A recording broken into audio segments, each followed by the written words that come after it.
El hip hop nació en los barrios más golpeados por la desigualdad en Estados Unidos en los años 70. Lo hizo como una cultura de resistencia ligada a la denuncia social, al antirracismo y la identidad de las comunidades marginadas. Décadas después, esta cultura se expandió por todo el mundo y también por España. Y para hablar de ello, para hablar de ese movimiento aquí en España, traemos a una de las personas que lo vio desde cerca y que hizo que esto fuese posible. Nació en Zaragoza, aunque se crió en Alcorcón, donde dicen que compite con Torrejón por ver dónde nació realmente el hip hop aquí en España. Comenzó en los años 80 a través del graffiti y el breakdown, antes de centrarse en el rap. En los años 90 formó parte del colectivo que cambiaría la historia del rap en España, un grupo conocido como el Club de los Poetas Violentos, junto a nombres como Kamikaze, Mr. Rango, el fallecido J mayúscula, los grandes, Super Nafamacho, bueno, de los mejores de esa época. Tres discos con su grupo. Luego comenzó su carrera en solitario y, si no me equivoco, va por el noveno disco, el último recientemente sacado, El Planeta de los Simios, un discazo que os invito a que lo escuchéis. Y además de su carrera musical, ha desarrollado una trayectoria académica, estudió psicología social y, bueno, es profesor en Estados Unidos. Así que os presentamos aquí al grande, al Mesuit. ¿Qué tal? ¿Cómo estás? Todo, Aguti. Bien, lo único estaba mirando a ver cuántos discos había sacado. Los tengo aquí, creo, Pues todos.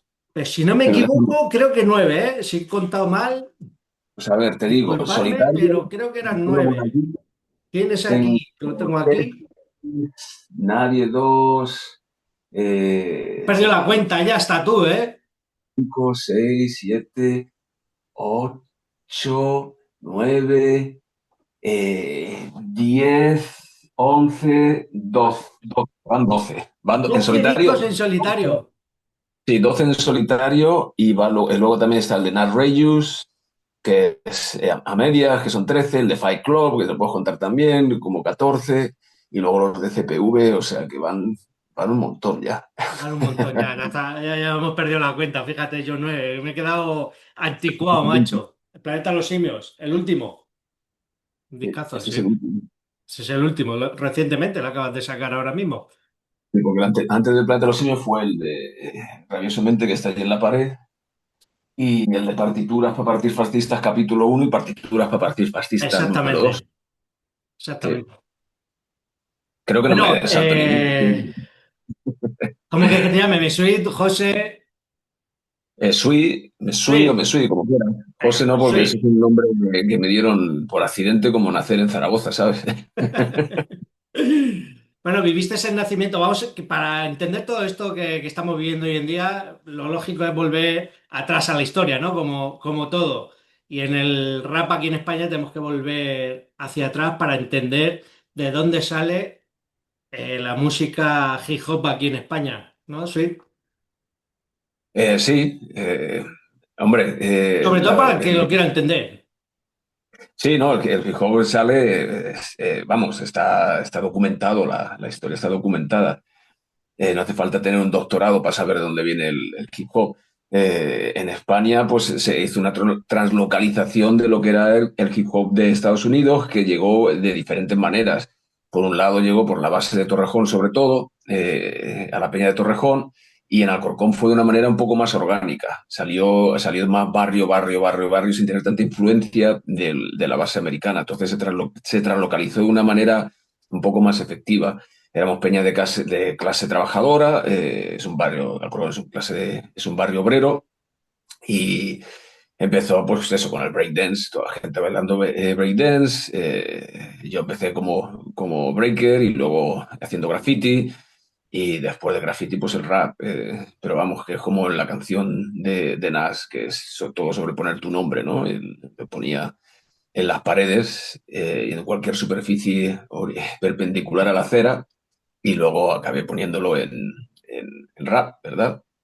Pero los orígenes son claros, y las influencias las tenemos muy claras, las influencias también políticas. que en el hip hop de los Estados Unidos eran referentes pues todos los comunistas y anarquistas negros, tanto los frentes de liberación como los Panteras Negras, etcétera.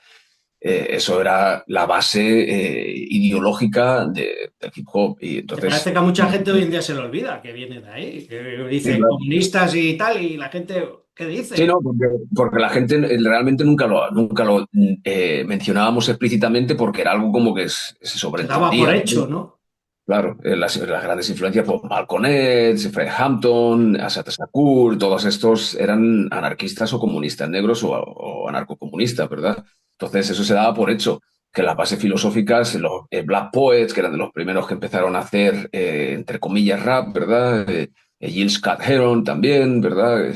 Toda esta gente tiene una influencia, pues eso, radical, ideológicamente de izquierdas, pero de Claro. izquierda de verdad, no de PSOE y toda esta basura, que es basura neoliberal, un poco más progre, pero esto era progresismo radical del duro, ¿verdad? Sí, sí, sí, Revolucionario. sí. Un movimiento revolucionario basado sobre todo en los barrios más desprivilegiados del mundo, y se ha translocalizado así en todo el mundo, no solo en España, en ¿Aquí en Francia España se también. sentía en vuestra época así? ¿Sí? O sea, Claro, ¿vosotros sí, lo recibisteis igual? Como una... sí. ¿Sí? Claro, para nosotros se sabía la influencia ideológica y la conciencia de clase la teníamos, o sea, estaba clarísimo.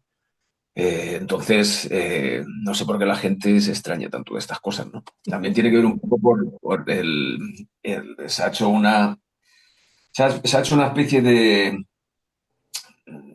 ¿cómo decirlo? Se ha empezado a definir la izquierda de una manera muy ambigua y muy Sí. generalizada, ¿verdad? Entonces, mucha gente malinterpreta el PSOE, por ejemplo, que es un partido en el que nosotros siempre le hemos llamado que es un partido fascista, es un partido muy, pues, joder, con Felipe González, las leyes migratorias fueron más duras que nunca, fue el que nos obligó a llevar el DNI por la calle, nos metió en la OTAN, ¿qué más? Luego todo lo del GAL, con los muchachos en Euskadi. Toda esa movida Sí, era sí, sí, sí, originaria sí. por el PSOE. Y bueno, luego de hecho se ha quitado la careta y ahora se ha demostrado el pedazo de reaccionario fascista que es el Felipe González, ¿verdad? Bueno, el Partido Socialista hoy en día pues tira un poquito más a ideas un poco más progresistas y a políticas un poco más progresistas porque tienen que pactar con partidos que son más progresistas, no hay otro motivo. Claro. Pero vamos, que de ahí a una dictadura comunista más quisiéramos, ¿sabes? Más quisiéramos. Bueno, os juntáis, ¿cómo creció CPV? ¿Cómo llegáis a conocer, a empezar, bueno, a quedar, a juntar y decir, coño, vamos a hacer música, vamos a hacer rap? Bueno, ¿Cómo? esa historia la he documentado en bastantes podcasts y en bastantes sitios, ¿no? Pero básicamente fue todo muy orgánico tras una fiesta que monté en el Bávaro, en Alcorcón. Vinieron, que estaba yo cantando la canción de Quiero Más, me acuerdo, que la produjo Paco y su piba de aquella época era la que hacía los coros. Y vinieron a la fiesta una peña que no conocía de nada, un montón de negros de Madrid que no habíamos visto nunca en la vida, pero que molaban mazo, rimando. Estaba un chaval que se llamaba Eri, otro chaval que se llamaba Yoyo, había otro, estaba J mayúscula que venía de DJ, que en aquella época era Dangerous J, estaba Nafri, Cami, pero rimaban en inglés y para nosotros eso era de chichis, entonces no les hicimos mucho caso.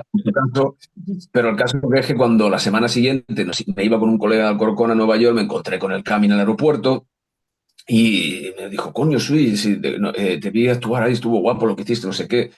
Y nos ofreció quedarnos en su casa porque íbamos allí un poco de tirados. Íbamos con $600 Con lo y dijo, ¿a puesto. dónde vas? $600. Si en Nueva York con eso no te llega ni por una noche. Y claro, el pibe se ofreció, dijo, "Vale, si queréis veniros para el Bronx, si no os da mal rollo ni nada, que nada, da mal rollo, somos de Alcorcón, vamos para donde sea".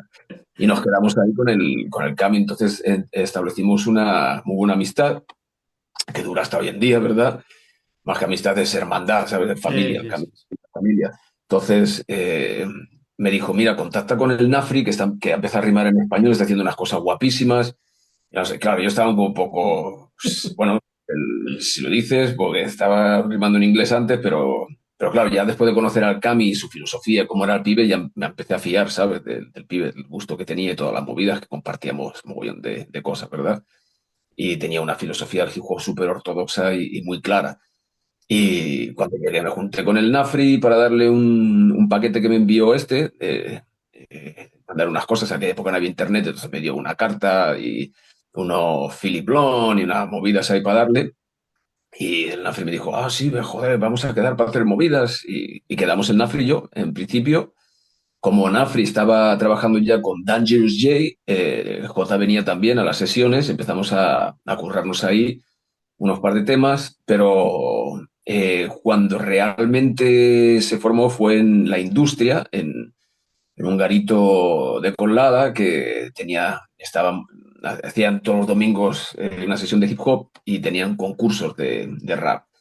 Nafri y yo habíamos llegado a la final del concurso, entonces la situación era que estaba toda la peña de Alcorcón y de Móstoles apoyándome a mí y toda la peña de Ascao y de Madrid que se rulaba con esta peña apoyando al Nafri. Y las barras estaban bien duras. Entonces era Mente contra Sánchez. Entonces Jota muy sabiamente dio empate, porque Nafri y yo ya nos llevamos de puta madre y decíamos, hostia, se va a liar una, como ganes tú, como gane yo, se va a liar una parda. Y al final, pues, repartimos el premio, pero ahí justo antes de la final, de que llegamos a la final, eso ya me había metido en los baños de la industria a hablar con Nafri y con Fran, que Fran estaba por ahí grabando todo, nos había presentado muy sabiamente también a ese concurso, pues sabía que lo habría perdido. Y estaba grabando todo por allí y le dije, Fran, mira, tú mueves a todo Torrejón, ¿sabes? Y tienes todo el amor de la peña de Torrejón. Yo tengo a toda la peña del sur de Madrid y el Nafri tiene toda la peña de Madrid, del Aquí hay centro. que hacer algo, ¿no? Nos juntamos, hacemos fuerza y preparamos algo, ¿sabes? Vamos a sacar algo guapo, porque a mí me molaba más lo que hacía el Nafri y siempre me había molado mucho lo que hacía el Fran, porque Fran y yo éramos colegas de hacía mucho tiempo ya. Y nada, pues eso, nos juntamos los tres y con el JI y empezamos a sacar, pues sacamos la de los nazis, la que luego se llamó La Bruta, sacamos el rimadero y luego Joder, empezamos a grabar también temas individuales que los grabamos en ¿qué? una cinta para nosotros, para escucharlo nosotros Dice y que Madrid Zona Bruta se considera, vamos, un hito dentro del hip hop en España. Incluso al día de hoy, mucha gente que le gusta el rap lo sigue escuchando Madrid Zona Bruta como el primer discazo que rompió, ¿no? Todos los esquemas aquí en España. ¿Eres consciente cuando lo estabais grabando de lo que iba a significar luego? Fíjate cuántos años, qué época fue, en el 94, ¿no? Zona Bruta, si no me en el equivoco. 94 lo grabamos en el 93 y salió en el 94. Pero, por ejemplo, la Fíjate. canción de Mente estaba escrita en el 92. O sea que Estamos en eh, el 2026 y todavía la gente habla de ese disco. ¿Pensabais que sí, estabais ahí? claro, y es que estaba escuchando el otro día ayer creo que alguien puso la canción de Mente y la estaba escuchando y digo, joder, esto lo escribí en el 92 y es que te funda cualquier facha de estos raperos, ¿sabes? Es que cualquier fascistilla de estos te funde. Y el Sí, otro día verdad, escuchaba a sí. Sánchez y lo mismo, y está escrito en el 93 lo de Sánchez y es que funda cualquier raperillo de estos, ¿sabes? Entonces es que la movida algunos de nosotros no creía. El Cami es un poco más pesimista, yo soy un poco más optimista y yo sí creía que iba a pasar algo así. Y sabía que con diferencia lo que estábamos haciendo era brutal. O sea, pero con Sí, sí, diferencia. sí, sí. Nosotros sabíamos que iba a ser. Piensa que lo que había hasta entonces era por los DNI. Lo único había brillado un poquito era los Jungle Kings. ¿Sí? Los BZN un poquito, ¿verdad? Pero sobre todo los Jungle Kings era lo único que se había respetado hasta entonces como hip hop de verdad. Y eso, yo estaba con la confianza absoluta de que se iba a reventar. De hecho, yo me decepcioné un poco de que no reventase más, pero claro, también porque tomamos la vía independiente, porque nadie, ninguna multinacional se quiso meter con nosotros. Y también Claro, lo barajamos. claro. De hecho, tampoco fuimos a ellos. Erais muy underground, ¿no? En esa época, pasabais un poco de, erais Sí, muy anarquistas, ¿no? También, ¿no? Y sí, vuestras no, letras también claro, eran sí, súper cañeras, ¿no? Entonces, yo creo que la industria sí, también como claro. que se acojonó un poco, ¿no? No dio No tanta bola, sabían, ¿no? no sabían por dónde pillar eso, claro, ni siquiera sabían el tipo de escena que había. No se dieron cuenta del potencial que había hasta que ya sacamos el Grandes Planes. Joder. Ahí es cuando ya empezaron a meter mano y ahí es cuando lo jodieron también, porque al contrario de lo que pasó en Francia, el legado nuestro no pasó a los barrios, pasó a niños pijos de diferentes zonas de España que, bueno, no niños pijos, algunos son de barrio, pero ten en cuenta que nosotros trabajábamos y estábamos rodeados de mucha gente racializada Sí. en nuestro entorno, ¿verdad? Y mi intención, que eso se ve en el tesis doctoral, era pasar todo lo que estamos haciendo, todo nuestro legado, montar a toda esa gente racializada de los barrios a hacer rap. Pero las compañías, muy hábilmente, vieron que la imagen de raperos pues más ibéricos, ¿verdad? Por así decirlo, no quiero decir blancos porque los españoles no se merecen llamarse blancos, ¿verdad? Pero con una apariencia más ibérica, no racializada, más normalizada, chavalillos de flequillo que los llamaba yo, ¿verdad? Eso acercaba más a un público más general, era más atractivo que si ves a seis pelados con dos Sí, sí. negros, un marroquí, y peña de barrio y peña Cantando la que de cacería. claro, entonces mola más, pues esto, mi rap es tan guay que mira cuando me tiro mis rimas, qué creativo que soy, ¿verdad? El rap un poco sobre el meta rap, ¿verdad? El rap sobre el rap, que bueno, que está guapo, ¿sabes? Y todo lo hacemos y lo hemos hecho, pero no podía ser no podía ser el eje del hip hop. Sin embargo, en Francia, el legado, por ejemplo, en Francia pasó a la gente de los barrios y se ha mantenido dentro de la gente racializada. Por Claro, eso, en Francia no tienen el problema que ahora tenemos aquí, hoy en día. claro. El problema que tenemos hoy en día aquí con fascistas en el rap se debe principalmente a la entrada de la normalización del rap, un producto mediático normalizado de chavalillos de flequillo, de aquí cualquiera puede rapear. De hecho, me contaba Frante en la última reunión que tuvimos aquí en Torrejón, me decía que si miras el cartel del Rock and Cola, el festival de hip hop más importante casi que hay aquí en España, o sin el casi, son todos cantantes blancos. O sea, hay muy poca gente racializada ahí en ese cartel. De hecho, Ari me mandó un mensaje, yo ni sabía no sabía ni qué festival es ese. La primera vez que lo oí en mi vida, porque Sí. Ari me envió un mensaje y me dijo, sí, ¿qué pasa, tío? Mira, joder, esta peña, ¿no? Qué canteo. Y yo, joder, Ari, no tengo ni puta idea de qué me estás hablando, no sé ni lo que es este festival ni nada. Y mandó un mensaje chungo a la organización, le dijo, sois unos racistas, pero Sí, sí, así, sí, un mensaje total. chungo, sois unos racistas, no tenéis ningún rapero racializado, todos los que tenéis son...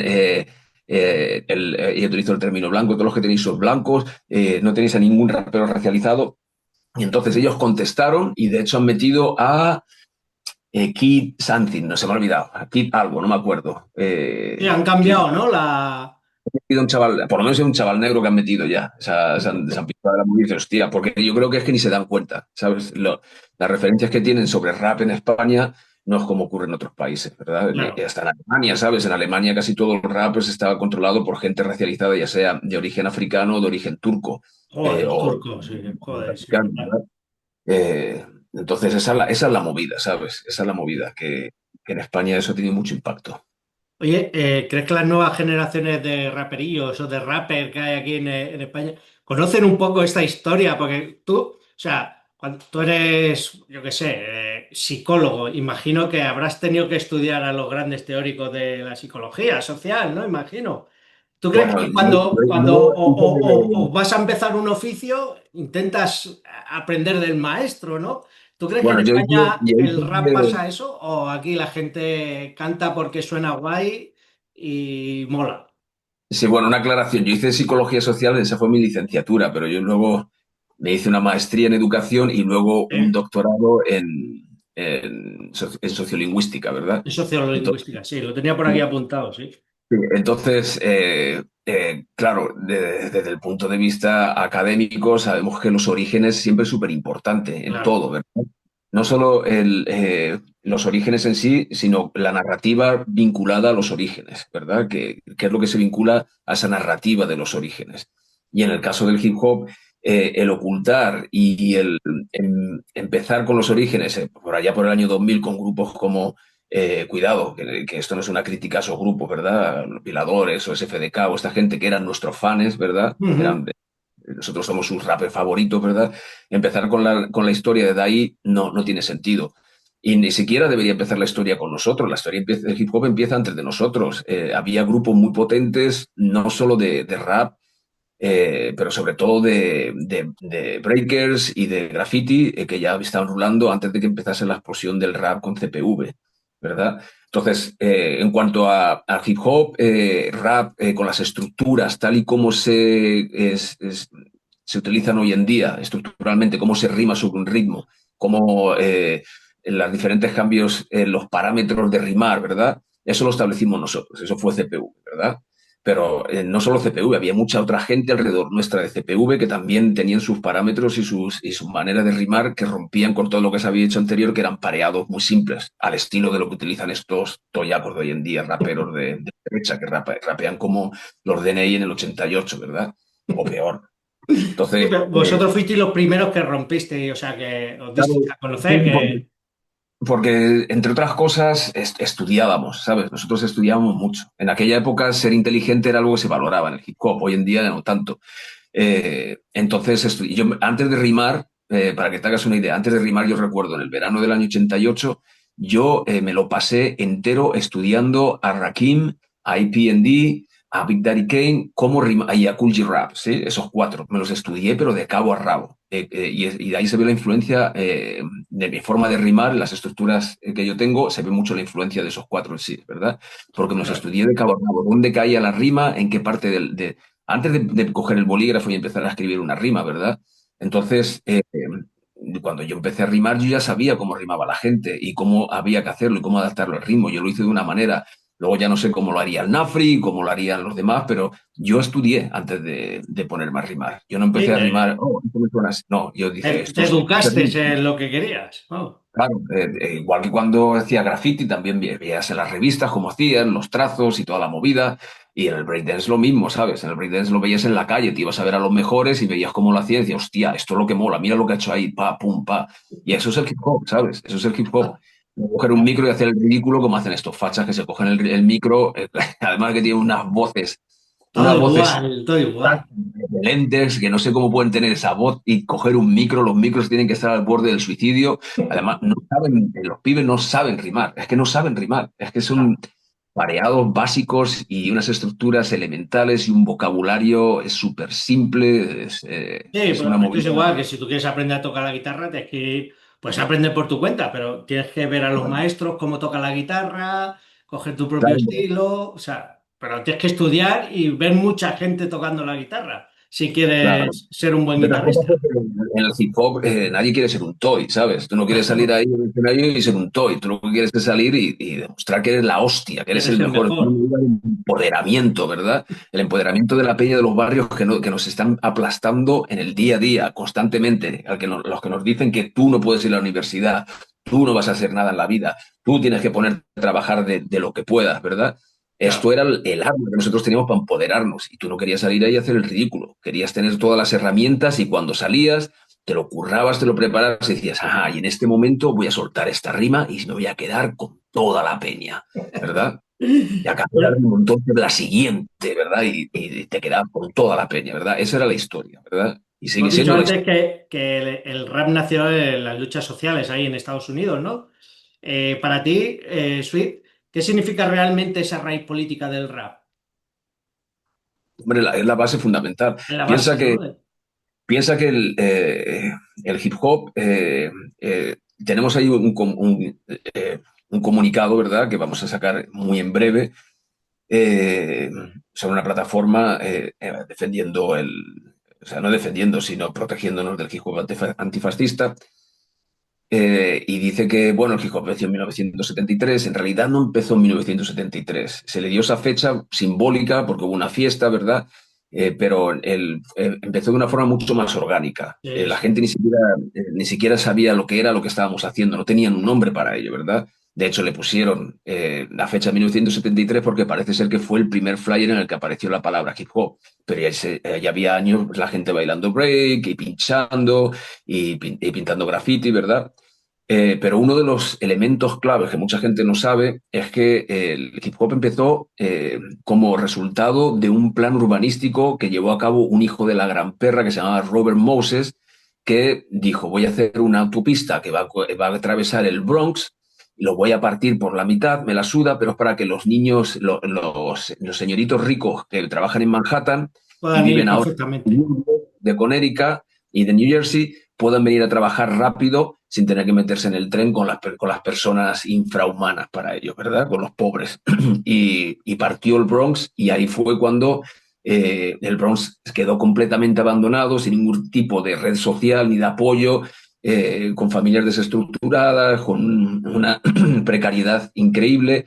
Y de ahí, de la nada, los muchachos surgieron, bueno, vamos a crear de lo que tenemos. Y eso es esencial para la filosofía hip hop en todos los aspectos, tanto en el hip hop en sí como en mi caso en los aspectos educativos. Yo tiro de lo que tengo, ¿sí? De lo que tengo a mi alcance para crear, ¿sí? Para crear materiales, para crear clases, para crear contenido. Eso es esencia hip hop, ¿verdad? Tirar de lo, no Claro. hace falta tener la hostia de aparatos y de... No, lo que tenemos a nuestro alcance. Si puedo poner las manos en ese aparato, le pongo las manos en ese aparato. Pero si no tengo alcance, me las apaño para crear como sea, ¿verdad? Y eso Claro. fue la esencia y ese sentido de comunidad, ¿verdad? Que generó el hip hop, porque ayudó mucho a parar la violencia que había en aquel momento entre las pandillas en el Bronx, ¿verdad? Ese sentido de comunidad, de objetivo común, de crear y crear sobre todo comunidad, está totalmente enmarcado en la filosofía de los panteras negras y de todos los comunistas y anarcocomunistas negros y puertorriqueños, ¿verdad? Que en los años 60 y 70 estaban desarrollando programas para crear comunidad, acabar con el hambre en los barrios. Una vez que el programa de Cantel Pro del FBI se las apaña para destruir el movimiento de los Panteras Negras, la comunidad negra se queda sin referentes y sin mecanismos organizativos. Ahí el surgimiento de las pandillas y la violencia, etcétera, ¿verdad? Y el hip hop es una de las corrientes culturales, o sea, la corriente cultural que es capaz de capitalizar en todo el conocimiento que se tenía creado por los Panteras Negras y todas estas organizaciones de origen de izquierda radical para poder llevar a cabo un plan de unidad y comunidad en los barrios y parar con la violencia más o menos, ¿verdad? Aunque luego... Eso en Francia también tuvo ese reflejo también, ¿no? Francia Ujú, también era también muy del barrio, ujú. de las zonas Sí, claro. marginales, porque esto en España es distinto. En España, Sí, es distinto. De hecho, muchos educadores sociales eran grandes artistas de hip hop en Francia, ¿verdad? Y bueno, eso se documenta en diferentes series de televisión, etcétera. Yo no conozco tampoco en profundidad el hip hop en Francia, pero el de lo poco que conozco se nota que tuvo mucho impacto.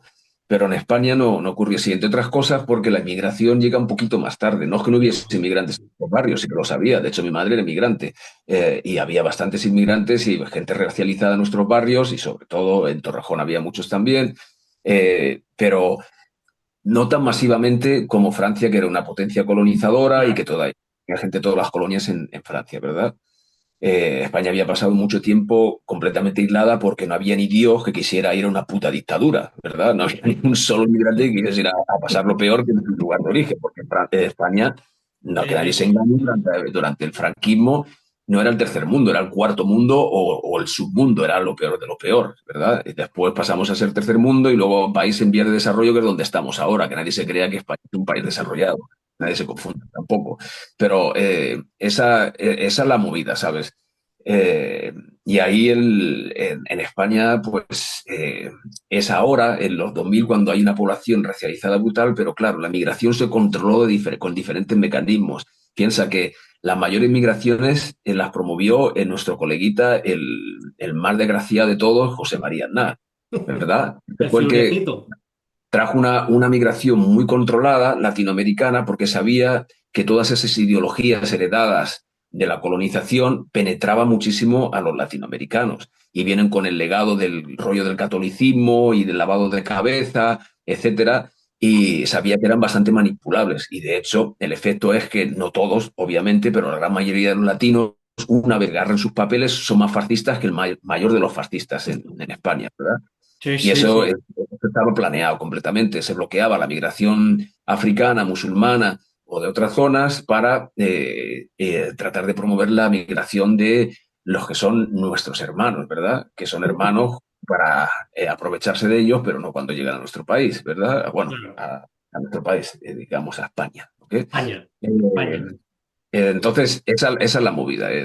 claro. Las dinámicas migratorias en España fueron diferentes, pero aún así había peñas racializadas, no es que no lo hubiese. Y el problema es eso, que el legado se pasó pues, a esta peña porque la industria musical Dice, coño, ¿quién va a mover más discos? ¿Quién se va a sentir más identificado con este rapero? ¿Se van a sentir más identificados con el Mesui o con Frante o con Ari? ¿O se van a sentir más identificados con La Mala María o con Violadores del Verso o lo que sea, ¿verdad? Sí, sí, Se sí. sentirán más identificados con TPV o con Violadores. Esa es una movida lógica, ¿verdad?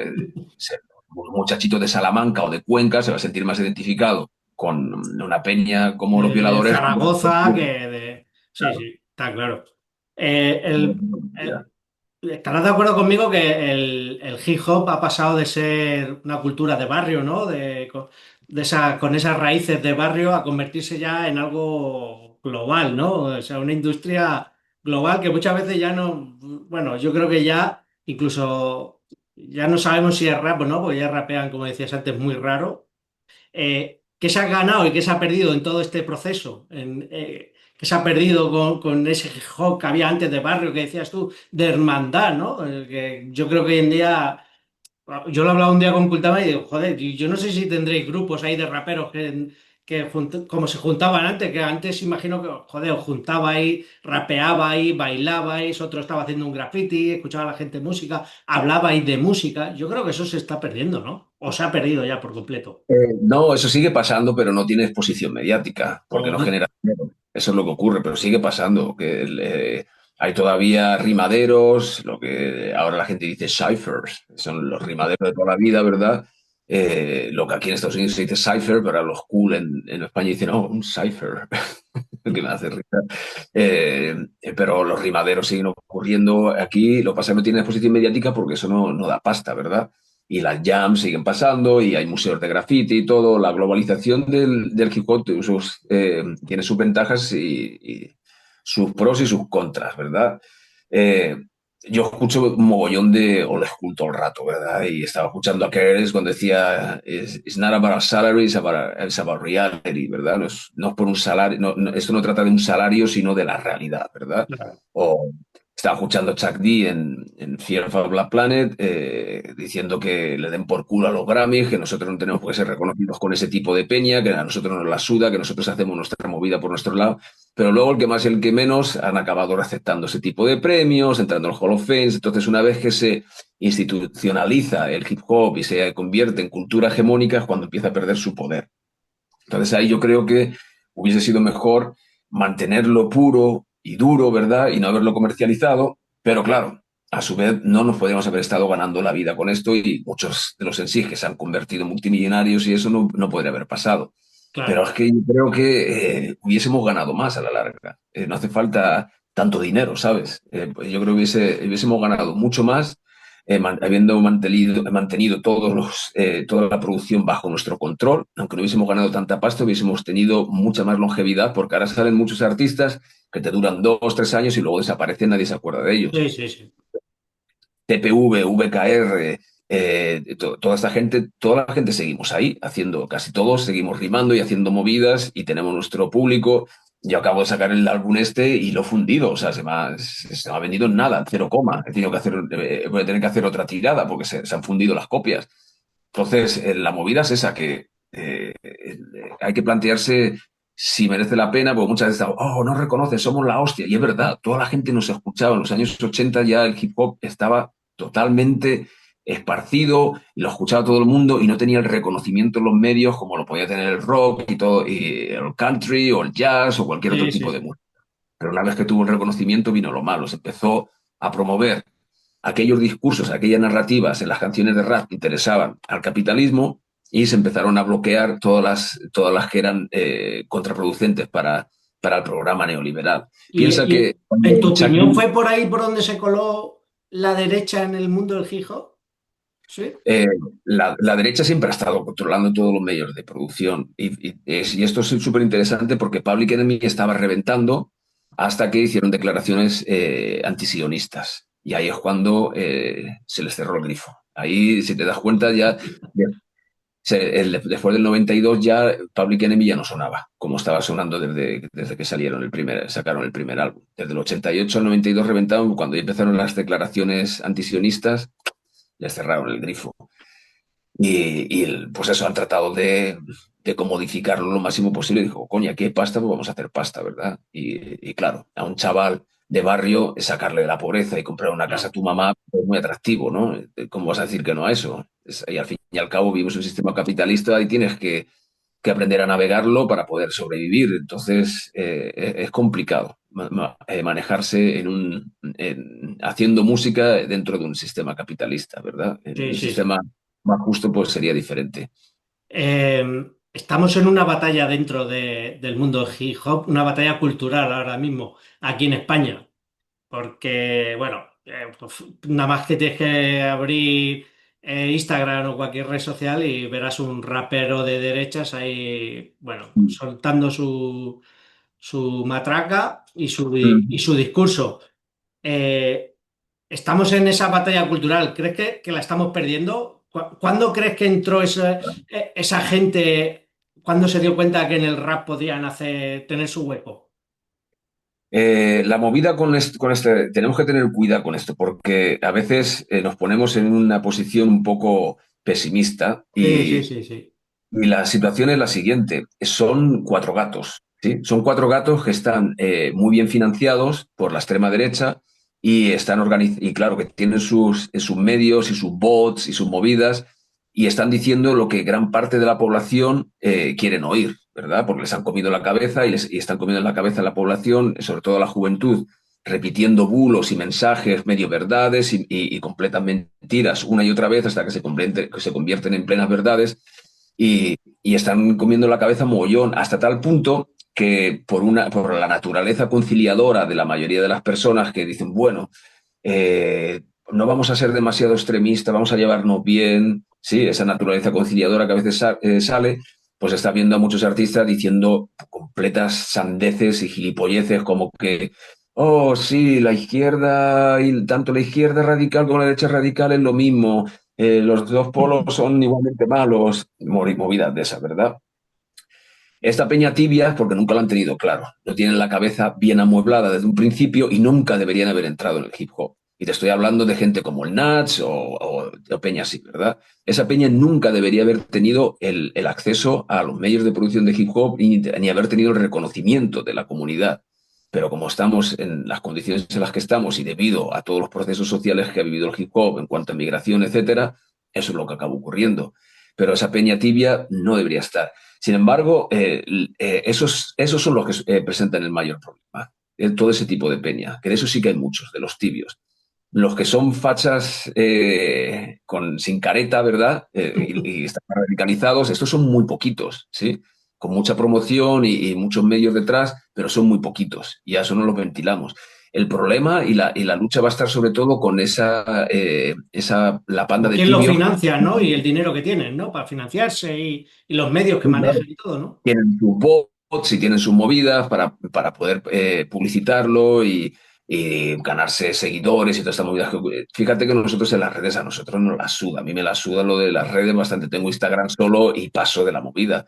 La peña a la peña que le molo y que todavía sigue escuchando las movidas que hago, pues se busca la vida para seguirme, ¿verdad?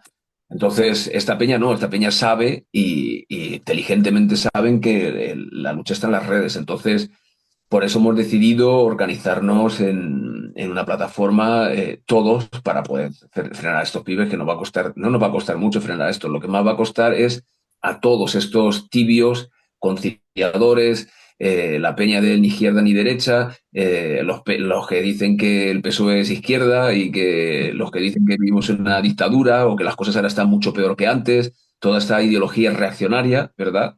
Pues eso es ideología reaccionaria, el tratar de reaccionar para volver a un pasado que se considera como algo mejor, todavía no se dan cuenta de que en los años 90 a estos tolais yo les hubiese robado 15 veces, ¿sabes? Yo solito, ¿sí? Por tolais, por idiotas, por tibios y por intrusos, ¿sabes? Y ahora pueden caminar por la calle tranquilamente. O sea, las cosas están Sí, muchísimo sí. mejor. Y esto es una hipérbole, ¿verdad? Lo que te acabo de decir. Pero mi carro me lo robaban pues un día sí, un día no, ¿sabes? En mi barrio. Y aparecía frente a la comisaría, uno aparecía y iba con el carro hecho un puente porque ya estaba hasta el rabo de que me lo abriesen.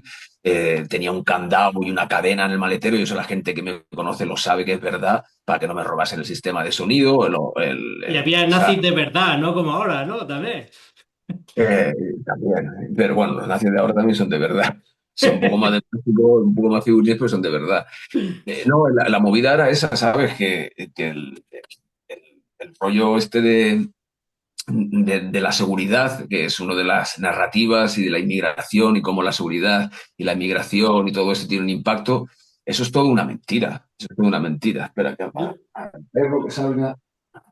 yo creo que has dado con una de las claves que es en las redes sociales, ¿no? Porque hoy en día también con las redes sociales, que han cambiado la forma de pensar de mucha gente, también cualquiera puede hacer un disco también de música y hacer música, ¿no? Claro, También sí, no es como antiguamente, claro, que tenías la que ir a un sello tecnología. musical, que escuchase tus maquetas, grabarte 3 o 4 maquetas, demostrar que sabías, o sea, ¿no? La tecnología ha cambiado, cambió el juego por completo, ¿verdad? Cambió todo por completo. Antes tú te tenías que currar muchísimo un tema, tenías que buscarte la vida, no te sabes de qué manera, ¿verdad? Para grabar algo. Y hoy en día cualquier niño se puede grabar cualquier cosa, y si tiene los recursos económicos y tecnológicos para promocionarlo, puede convertirse en un hit y ser lo más pegado del mundo. Las dinámicas antes eran completamente diferentes. El proceso era, tú te escribías tus rimas, si tenías un colega que era DJ, en mi caso era mi hermano o el Z, con dos instrumentales, te hacían un loop, ¿sí? Utilizabas una instrumental de alguien, que no solías hacerlo porque las pocas instrumentales que había, las caras B de los singles, ¿verdad? Las utilizaba todo el mundo, entonces solías coger el cachito del final que tenía 4 compases de música, tenía las dos copias y los repetías una y otra vez. Luego hacías tus truquitos haciendo el drag con la mezcladora directamente con el fader. Toda esta movida te lo grababas de un tirón, sin coros y sin nada, se lo pasabas a tus colegas, no tenía ninguna intención de venderlo, se lo pasabas a tus colegas, y luego preparabas una fiesta para arrimarte tú las movidas ahí, ¿sabes? Era Claro. como funcionaba. Sí, a la fiesta era la peña que decía, estas rimas son guapas o estas rimas, no, este vale o este no vale. Eso era lo que había. Hoy en día funciona de una manera diferente. Y claro, también hay que decir que tú te hacías un tema y ese tema te lo escuchaban por 1 año, 2 años seguidos todos los días. Ahora escuchas medio tema y pasas al siguiente, medio tema, pasas al siguiente, ni Sí, siquiera te sí, paras sí. a escucharlo, ¿verdad? Entonces todo Fast eso ha food, cambiado. ¿no? Es como el fast food, la música. Pues claro, es la ideología neoliberal capitalista de cantidad frente a calidad. Es producir lo máximo posible sin cuidar la calidad del producto. ¿Y crees que Esa esa es- comercialización del rap tan grande, ¿no? En este mundo que vivimos también ha vaciado de contenido político el hip hop, el rap, la música negra también? Que eso suena, escuchas hoy en día canciones de rap y no tienen mensaje, muchas, ¿eh? Sí, pero bueno, también pasaba en nuestra época. Sí, bueno, en la época también hay mucho La gente ego veía trip, canciones. ¿no? Mucho yo soy yo. Claro, puede haber temas de todo tipo. El problema es que tú puedes hacerte una rima de ego, pero tú sabes de dónde vienes, dónde estás y lo que piensas, y eso se ve reflejado en esas rimas. Y de hecho yo tiraba mucho de ego trip, ¿verdad? Pero casi todas mis analogías, metáforas y referencias eran de tipo político, y siempre tenían una agenda educativa, por así decirlo, de poder informar a la gente, sobre todo informativa, educativa, y yo siempre he sido muy en contra de las drogas, y también lógicamente, como b-boy que soy, súper antirracista, entonces todas mis rimas tiraban por ahí. Cuando hacía una metáfora, generalmente tiraba de comparaciones y analogías y todo tipo de metáforas relacionadas con ese tipo de cosas. Entonces, el problema es cuando tienes las rimas promocionando armas y drogas y rimas súper misógenas, ¿verdad? Sin ningún tipo de contenido. Entonces ahí es cuando hay un problema, ¿verdad? Claro. Pues me deja mucho más tranquilo con esto de... Oye, yo es verdad que tenía un discurso más pesimista con esto de que nos estaban ganando un poco la No, batalla, lo que pasa es que tiene mucha la posición batalla. porque es un canteo, ¿sabes? Tiene mucha Sí, exposición porque es un canteo, que salga un pibe diciendo movidas así. Y ha claro. salido el tontorrón ese de Santa Flow y lo aplasté. Con un round lo aplasto al subnormal ese. Solo necesito un tema que se llama Rebajándome, lo aplasté y ya está. Siguiente. Sale ahora un tal Tolai Sí, o el que otro. puso los mensajes ahí a Joder, Lips, que le iba a que... hace un tema, le pones ahí un mensaje de vídeo y ya está, y lo destruyes, y es que son patéticos, colega. Pero pasa que eso que Entonces, da mucho al cantazo y también hemos pecado nosotros mucho del no tenemos que rebajarnos al nivel de estos toyacos, sí, porque son porque hay que mentores. hacer un poco de autocrítica también, ¿no? A todo esto. O Claro, sea, claro, y ahí hemos pecado mucho porque no te puedes rebajar a su nivel. No, es que la movida es eso, que ahora mismo dime cómo mides el nivel, porque si lo mides en seguidores, esos pibes tienen 10 veces más seguidores que sí, tú y que yo. sí, sí, sí, sí, Como total. dices, en cuanto a exposición, tienen mucha más exposición y alcance a los niñatos y comerle la cabeza tienen mucha más exposición que nosotros. Entonces, ya no podemos utilizar esa estrategia de no, les den por culo, les ignoramos y ya está. No, no se les puede ignorar. Hay que atajarlos y pararlos de raíz, ¿sabes? Radicalmente, que es donde... Totalmente. Yo creo que también. Esa es la estrategia, ¿no? Para acabar con ellos. Ujú. O Claro, es que sea, no hay otra. No no hay hay otra otra, porque, ¿no? no hay otra porque ignorarlos ya no se sabe que no funciona. Porque al final se acaban apoderando de la movida como ya intentaron hacer con el ska y como hicieron con el rock, ¿verdad? El rock era música negra, sí, hasta que llegaron, se lo apropiaron. El jazz trataron de apropiárselo, les ha costado mucho más, pero ahí está medio apropiado. Y con el ska lo trataron y los Redskins no lo permitieron, pero estuvieron a punto de apropiárselo. Totalmente. Entonces, un nazi no debería hacer música. Un nazi no tiene la humanidad, la capacidad humana para crear. O sea, lo único que puede hacer es duplicar y mandar mensajes de odio mediante medios que otros han creado. Porque un nazi no tiene la capacidad creativa, porque una persona con una ideología de esa manera no tiene la sensibilidad ni la humanidad para poder crear arte. No pueden crear arte, pueden imitar arte, pueden reproducir arte y meter un mensaje de odio en ese arte, pero ellos no pueden crear nada por sí solos.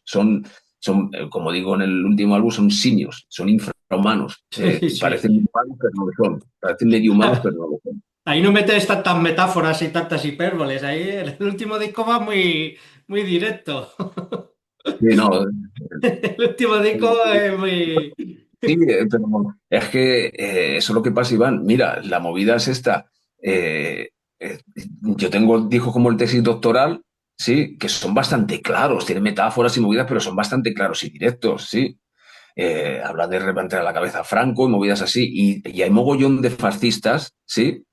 Que están saliendo diciendo, joder, yo tengo todos tus discos, yo te escuchaba y de hecho me parece que rimas de la hostia, pero joder, yo no sabía que eras tan rojo. Y yo estoy como, ¿qué? Pero ¿dónde está el mensaje? ¿Dónde ha habido una confusión? ¿Dónde ha habido ambigüedad en mi mensaje?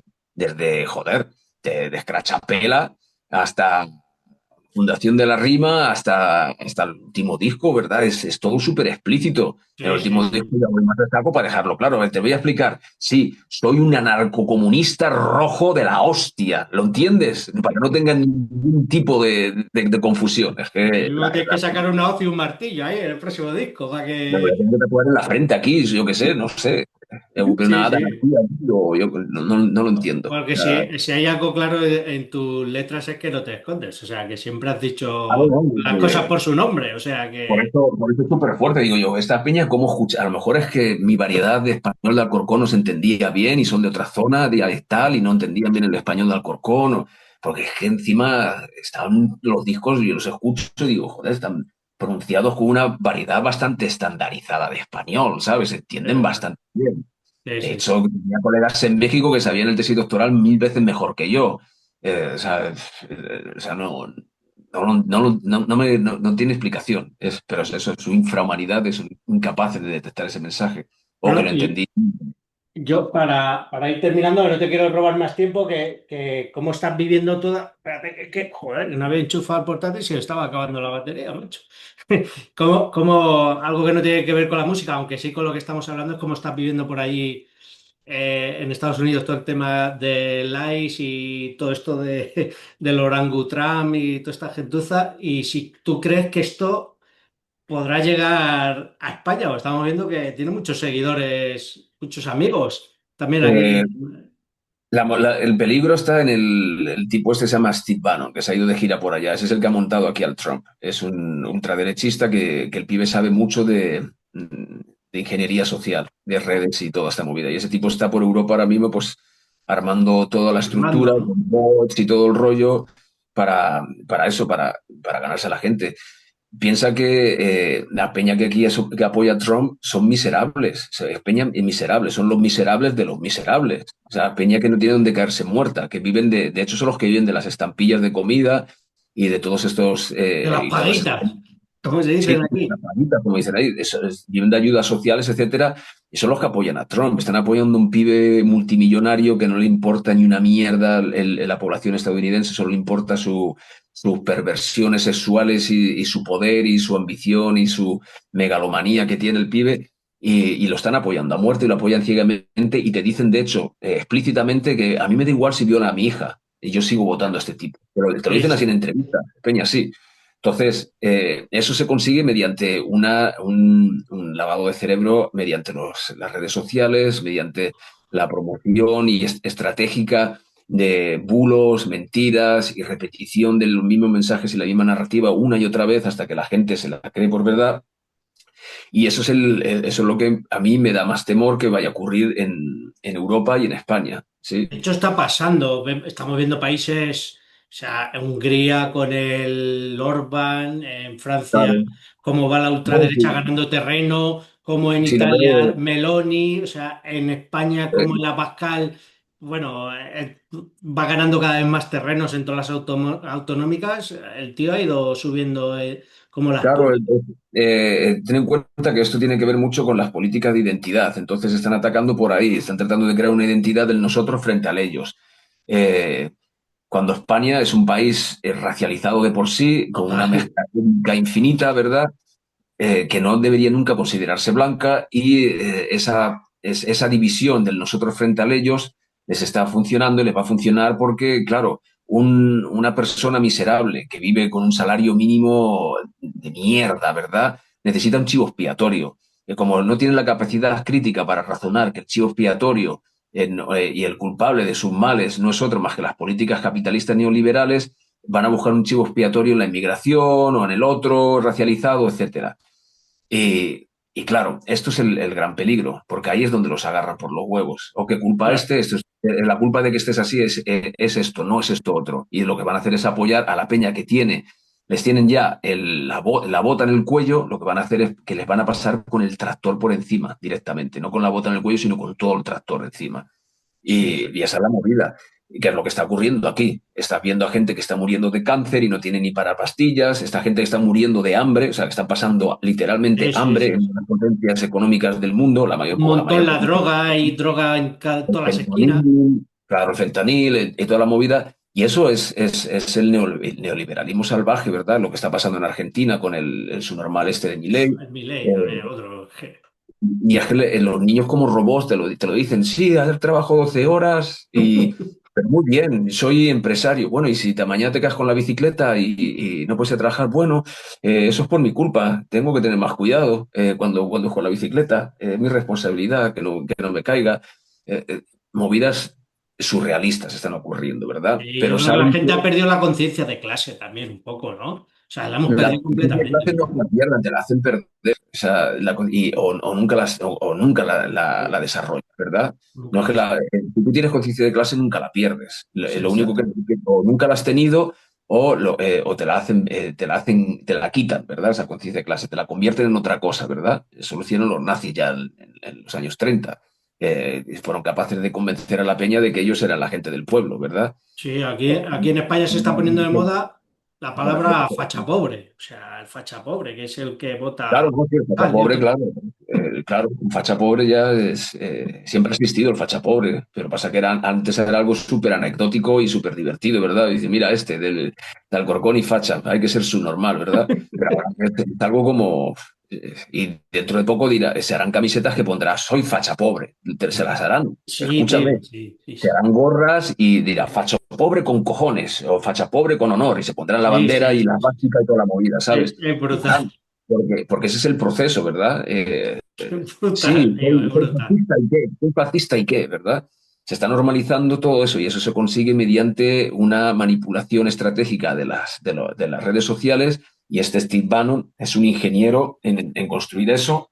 Es un genio Tiene el un tío, montón ¿no? de, claro, Este, tiene un montón de gente trabajando para él que sabe de eso y a esa gente le importa, se la suda, ¿sabes? Lo que pasa, lo único que quieren es poder para ellos y mantener su privilegio y que sigan estando donde están. Saben que la única manera de seguir estando donde están y mantener ese privilegio es manipulando a las masas. Saben que la única manera es manipular a las masas y que las masas puedan darles el apoyo. Si las masas dicen que no, esa peña desaparece, porque claro. somos las masas.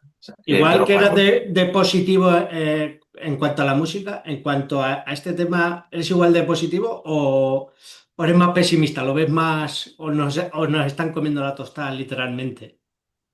en cuanto a la música, No, honestamente, me refiero a en cuanto, bueno, a la política, a lo social en todos los países, lo que estamos viendo ahora, que, bueno, Milei en Argentina, Abascal en España, toda esta gente, o sea, cómo sube la ultraderecha, cómo cada vez hay jóvenes más de derecha, aunque el otro día vi una encuesta que me pasaron y desmentían eso, decían que había más jóvenes de claro que es izquierda. mentira. Esa es una de las estrategias. Decir, Sí, oh, cada vez hay más jóvenes de derecha. Oh, la mayoría de los jóvenes son de derecha. Es una mentira sí, sí, estadística. sí, Pero sí. la repiten tantas veces que al final dicen, oh, sí, pues entonces yo voy a apuntar al equipo ganador.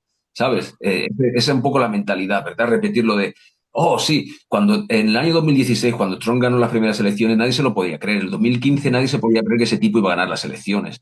De hecho, había republicanos y chavalillos jóvenes de derechas que decían, este pibe no puede ganar las elecciones, es un tarao. O sea, gente del mismo partido que él. Y le insultaban y decían que se fuese a tomar por culo. Pero poco a poco empezaron a correr la voz de que, oh, sí, es muy posible que ganen las elecciones. De hecho, la gran mayoría ya empieza a apoyar a Trump. De hecho, la gran juventud de blancas ya empiezan a apoyar a Trump hasta que la profecía se convierte en realidad, ¿verdad? Bueno, ya para Es- terminar, la última. Si tuvieses que definir el momento actual del hip hop en una frase, ¿cómo lo definirías? el momento hip hop actual en una frase. ¿Cómo lo definiría? Bueno, un poquito más. ¿Dirías que está viviendo una evolución o una crisis de identidad? Eso yo creo que se lo deberías preguntar a los jóvenes que están rimando ahora. Yo no me piloto mucho a los jóvenes, me conozco solo a unos pocos que escucho. Escucho al Ergopro y sus colegas, ese chaval me Ajá. mola, pero poco más escucho, pero por ignorancia mía, es culpa mía porque tampoco me he metido. Y hay alguna gente de allí que están haciendo cosas guapas. De aquí de Estados Unidos sí piloto más, movidas que se hacen, pero de allá, pues eso, el Ergopro y esta peña me parecen de puta madre. Y es la peña que debe recibir el legado nuestro, no ese tipo de, otro Claro. tipo de, ¿verdad? Los que deberían haber recibido el legado nuestro en los años 90, no en el año 2026. Deberían haber llevado 20 años siendo peña como ellos los que representan la movida. Eh, pero yo creo que seguimos en lucha, eso sería la manera La de frase definirlo. final. Seguimos en lucha. Seguimos en lucha constante, siempre para adelante como el elefante. Así es. Y ese va a ser el título de este vídeo. Seguimos en lucha. Bueno, ha sido un auténtico placer, tío, porque yo te he escuchado toda la vida desde que era un chaval aquí en Torrejón. Bueno, el CPV era uno de los referentes y luego cada uno en separado también teníais vuestros discos y igual, ¿sabes? Nos hemos criado aquí y ha sido un auténtico placer hablar contigo, vamos, de esto que dices, joder, ¿sabes? La hostia cuando me dijo Ocultámate, joder, pues podías hablar con Mesui que está ahí dando guerra, tal, no sé. Y dije, joder, macho, sería la hostia. Estamos armando una buena. Sí, Pronto saldrá el anuncio y estamos armando una buena. Y masiva, además, masiva. masiva, que es Va a ser lo muy buena. importante. Están los que están y los que no están, es que no están por algo. O sea, que va a ser Claro, masiva. tenemos que combatir con sus armas, que son las redes, y tenemos que estar ahí también. O sea, Claro, claro, lo que hay. Es la lita y puta guerra cultural. A mí lo que me gusta es leer libros, estudiar y rapear. Y cuando ya pueda, está, y estar tranquilo. debo estar todo el rato pegándome con estúpidos, pero lo que hay, es lo que nos toca luchar, pues nada, ahí estamos. Bueno, ¿qué es, código 73? ¿Qué es? 73, código 73. 73. Bueno, sí, un placer, tío. Muchas Igual, gracias. Muchas venga. gracias.